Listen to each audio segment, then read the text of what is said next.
उद्धव ठाकरे और शरद पवार के बीच ठन गई है। उद्धव ठाकरे ने शरद पवार का फोन उठाना तक बंद कर दिया है। वजह या तो पवार जानते हैं या फिर उद्धव ठाकरे। लेकिन इन दोनों नेताओं की तनातनी की वजह से महाराष्ट्र की महाविकास अघाड़ी की सरकार का भविष्य खटाई में पड़ गया है।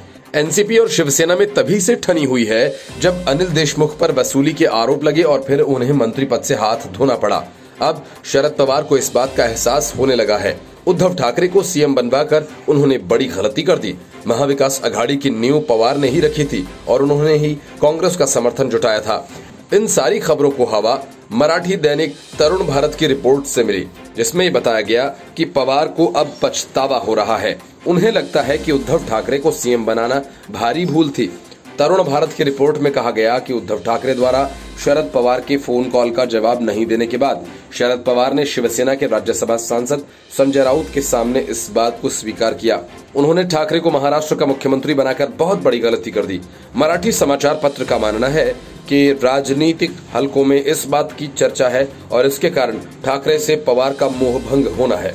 5 राज्यों के विधानसभा चुनाव के परिणामों पर चर्चा के लिए आयोजित पश्चिम बंगाल के पंढरपुर नामक कार्यक्रम में वरिष्ठ पत्रकार अनिल थाटे ने इसका खुलासा किया।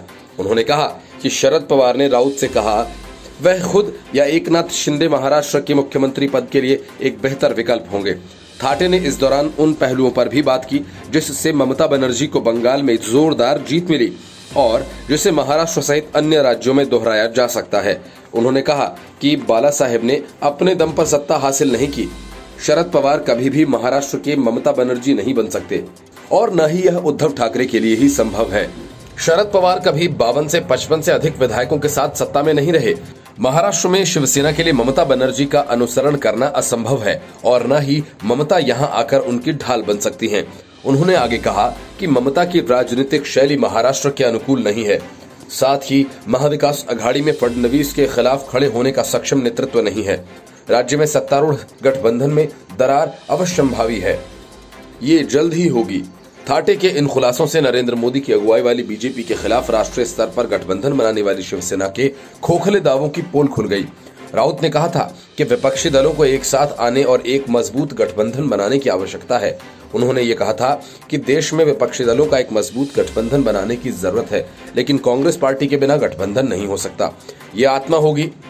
परामर्श के माध्यम से नेतृत्व का निर्णय किया जा सकता है। Bureau report news of India.